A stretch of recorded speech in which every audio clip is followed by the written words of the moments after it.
Um, so my takeaway is about courage and success. So it just speaks about us having to basically realize that within us, we all have the courage as well as the capacity to handle basically great curves that life may throw at us. And we all have these moments, especially now, everybody is going through basically a big curve and a hurdle that they have to get over.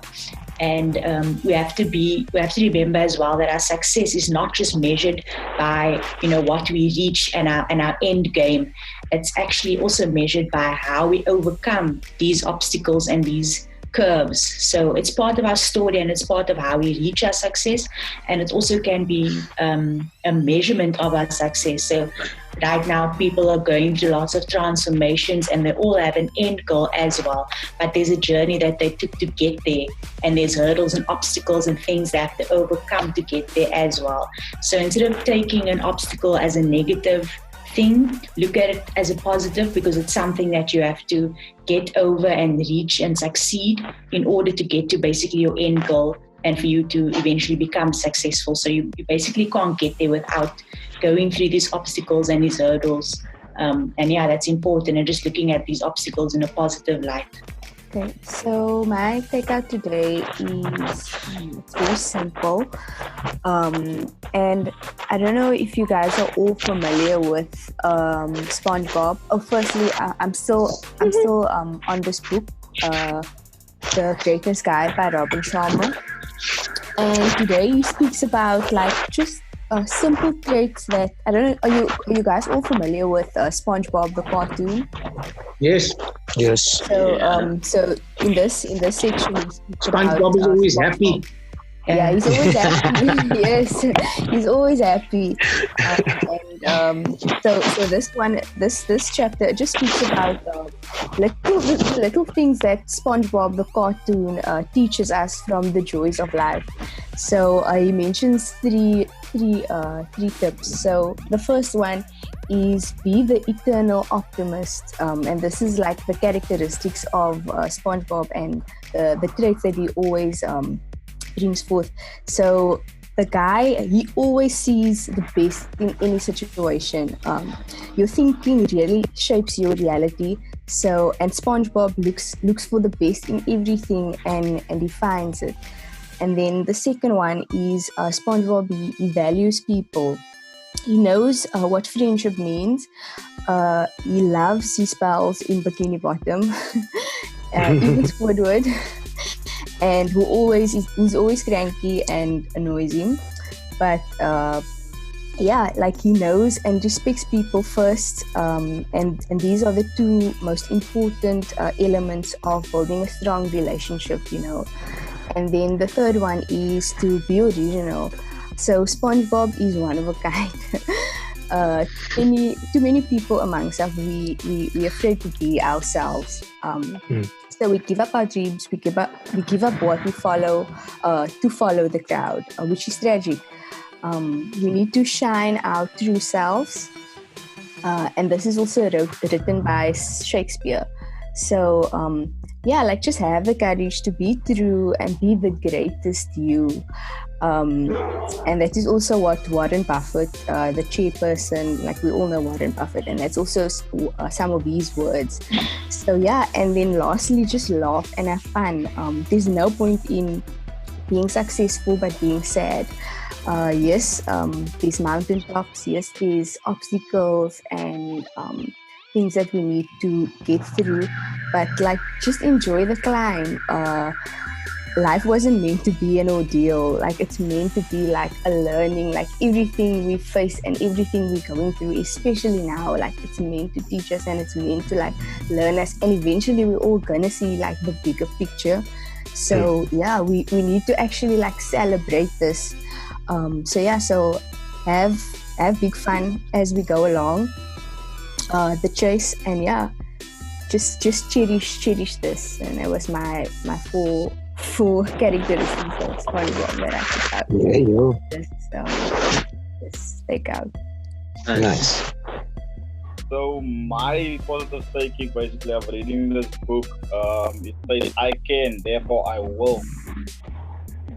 So basically, just to make a comparison, if you look at the superhero, basically, so those superheroes is not real, basically, so something made up. But yet, if you look at the kids, they watching these movies and they believe in that. So basically, by the so sometimes we never. So I'll just basically section that I've marked down here that actually speaks to me. So basically, what it says is that we are so afraid to look inward because we might not be happy with what we could see.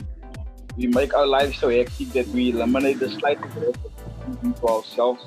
Therefore, we settle on observing things outside of our own.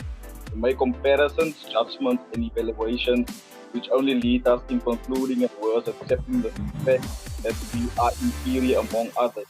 So basically, sometimes that we want to do something, but we are too scared. Right? So we don't really believe in ourselves. Don't believe we can be successful. We can succeed in whatever. So looking at basically like now with this convict virus and so basically we have to listen to what the government says. We need to basically live under the regulations. So they make us basically believe that they have the might, they have the power, they can do everything and keep forth. So basically, with the saying "I can, therefore I will," we must basically take action, take charge, because we have the power to reverse what the outside world make us believe in. So we can reverse that. They make us believe in what they want us to believe, but we have the power to believe in positive stuff, and we can make everything go positive. Basically, looking at it, I've just basically on Facebook now the other day I've looked at how people try to make things happen because they have that mindset. So, like looking in the gym industry, especially in the gym industry, so they have ways how they want to basically divide the equipment, how they want people to basically train within a gym environment, but they have that section separately, basically clean comfort zone for themselves. But so now basically I think the government knows that there is something they can do, but they don't want us to do that because they want to control us. They want us to basically just do what they want us to do.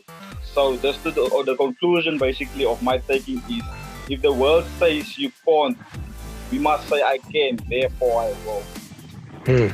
Powerful. I'm sorry about that. Cool. Coach, Nico. Yeah, cool. So I was talking reading the book, guys, on my side. And this actually I took very personally for myself, as well as I will recommend it. Nice quote: "When it can't be done, do it. If you don't do it, it doesn't exist." I just want to read you quickly something. A new idea can be either unfamiliar, silly, or both. It cannot be judged by description. It needs to be done to be existed. It is likely that anyone will satisfy the cost of something they don't understand. Therefore, you have to make a choice, but do it yourself, whatever the cost. You may have to beg, steal, borrow to get it done, but that's for you to work out how to do it. It can be exciting, it can be difficult, it can be fun. If it was easy, anyone can do it. So for that saying alone, I took it personally for myself, with the sense of creating a routine at home, structure at home, and things like that. If it can't be done, do it. Just do it. Don't struggle about it. You're gonna have tough times, you're gonna have difficult times. However, it's gonna be fun because it's gonna make you stronger as a person. Personally, that I took personally for me. If I look in the sense of one of my consults yesterday, Ryan Fortune, this man weighs 155 kilos. And he told me, "Coach, you know what? I never been so heavy in my life. My goal is to get under triple digits. I want to get to 99. So I said, "Okay, cool. What are we going to do about it?" You know, he said, "You know, Coach, I need to now really take action towards it." And with the saying also, when it can be done, do it. He knows it can be done. He knows he was fault at picking up the weight. But if he doesn't do it, it's not going to exist. So his mindset needed to change and be put into a positive light as to how we can help him to achieve that goal. In another sense, another example, that's what we're doing, helping people on an online platform. When it can't be done, we know it can be done online to help people go worldwide, helping more people everywhere, friends, family, anyone that comes in on board. But if we don't do it, it won't exist. We wouldn't have survived as a team, as Team EFF, making a mark, making a stand in the fitness industry. So once again, I read that quote. When it can't be done, do it. If you don't do it, it will never ever exist. That is my biggest takeaway for you guys today. Thanks, Mickey. Awesome. Okay, I'm going next. So mine's is still from the book. Start with why. This takeaway that I chose, I'll explain why. So I'm gonna start off by saying there was two opposite teams, shall we say. One had everything and one basically had nothing.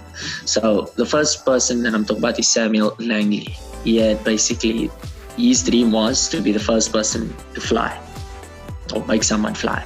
He had the country behind him, he had government support, he had sponsorship, he had the media following him on a regular. He had everybody basically focused on him. All eyes were on him. Everybody thought and knew that he was going to be the first one to succeed. Everybody thought he was going to be the first person to fly, but he didn't. Not too far away from him, there was another small team made up of Wolver and Orville Wright. Small team, same thing. They wanting to be the first team to make it fly. They don't have government support. They don't have the media or the press following them on a regular. They don't have sponsorships with all the latest equipment or anything like that. Yet they was the successful team. And it came down to the question, why? They started with why. Why are they doing what they're doing? They had a great leader that could inspire their team to obviously achieve and push for the success. And obviously with that, they had success. They were the first team to obviously take flight. They beat a team that had everything. And why I chose this for us is because in times like this, for ourselves individually, personally, whoever's going to watch this, you might not have the government support, you might not have a financial income, you might not have anything at this moment. But if you stay positive, if you stay focused, I'm sure with the right belief, you're going to do it. Just start with the question, why do you want to achieve something? Let's say you're at home, you just got retrenched, you have a family to take care of, and you have this business idea. Let's say you're going to sell socks, for example.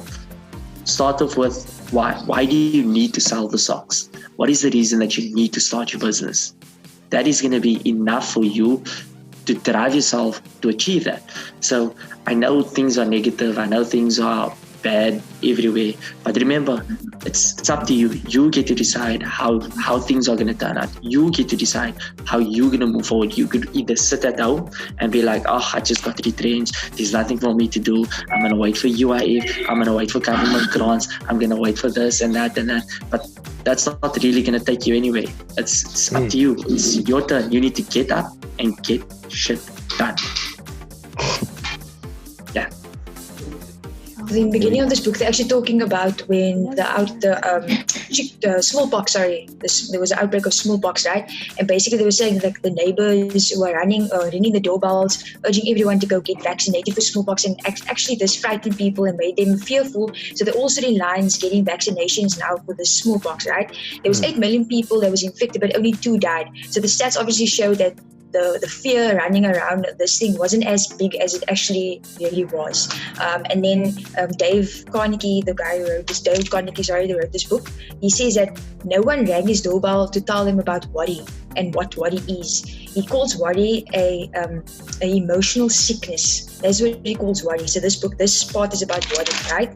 he then goes on and he says that changes are necessary, and we obviously know this. And then he talks about companies, and he says that companies who don't stay lean, don't stay competitive, and we know this. We know that if we're not improving, we know that if we're not changing things, we're not getting better, there's no way we're going to survive. However, change does scare people. It causes anxiety, it causes stress, and it makes people nervous. We obviously know this. I mean, how long did it take a few people to get onto our online platform? Why? Because it's nothing that they used to before, but we managed to do it. And there's a saying here, it says that, so as EFF Bootcamp now, we were obviously thinking, or Garth was also thinking, how can we now succeed during this time of Corona? We can't open up our doors. Okay, cool, let's go into online. So instead of us thinking, oh no, we're going to be so sad, depressed, there's no people coming in, we can't think of, we're not being innovative, we didn't allow them to clip our wings. Instead, we actually found a way to still continue to fly, and that is what we're doing.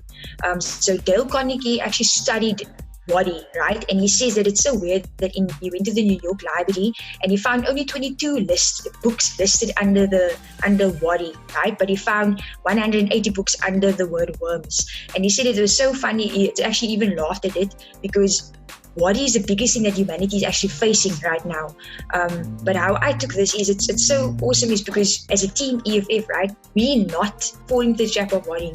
We are still out there trying to motivate people, keeping them positive. And then he actually gives us also tips in this book on how we can actually face worry. So instead of thinking, oh, poor me, I'm just sit in this dark space, he says, think about the likeliness of something going to happen, right? How likely are you going to get corona? Okay, cool.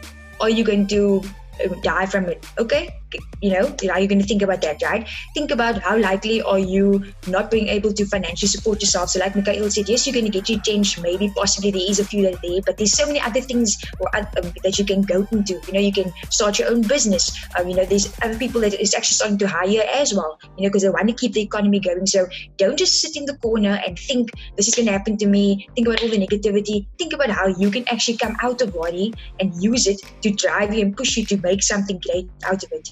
And then I started to go through 3 simple things quickly to focus on, then I'm going to end off. So he says this is 3 little tips to not focus on worry. So it's 3 useful step approaches to control worry. The first thing is, what is the worst that can happen? Is it deadly? Okay. And then number 2, prepare yourself mentally to accept the worst if that is necessary. So don't just think, okay, this is going to happen. Cool. Accept it. Learn to accept it. Okay, cool. And then think of plan B. What is it that you can do about it? So the truth is we can almost always recover from the worst. We can never just sit in the corner. We can literally always recover from the worst, because if there's an A, there's definitely a B. So if there's a problem, there's going to be a solution, and vice versa. Number 3, work calmly and work using your mind. So like Mikhail said, stay focused, improve upon what is the worst. So we constantly improving every single day. We constantly now, like Garth is coming up with new ideas on how we can improve online, because we want to sustain this, we want to keep it so everyone can use it, and not just in South Africa, not just in Cape Town, but all over. We want to make it better for our members, and they can actually honestly see the value that we're giving them. And then then think about what you can do to make the situation better. So instead of us now, pouring within the negative media, we actually, again, the light at the end of the tunnel. We're showing people that there is a life after Corona. In actual fact, even during this time, we can stay fit, we can stay healthy, and we can still keep our mind and mentality also fit and healthy as well. We don't have to fall in the negativity. We don't have to keep that worry that's scaring people. We are the light at the end of the tunnel. So how quickly can you act when something does happen to you? After you make the first move, and what is the 2nd, 4th, and 5th things that you should do to follow to keep it sustainable?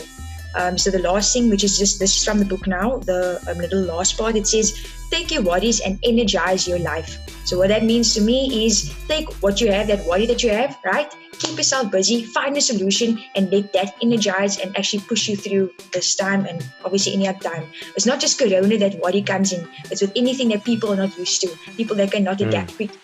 So that is my takeaway. Nice. Thanks. Okay, so we have just under 4 minutes. I have a quick takeaway. I'm not teaching you marketing, but I am. Okay. it's more of a lesson for everyone. So we all have a moral obligation. Okay, our moral obligation is if you believe in the product or service that you are selling, it doesn't matter whether it's what we're doing, whether what Mikael is pushing everyone else to do to get up and stay focused and get the idea off. If you believe in your product and your service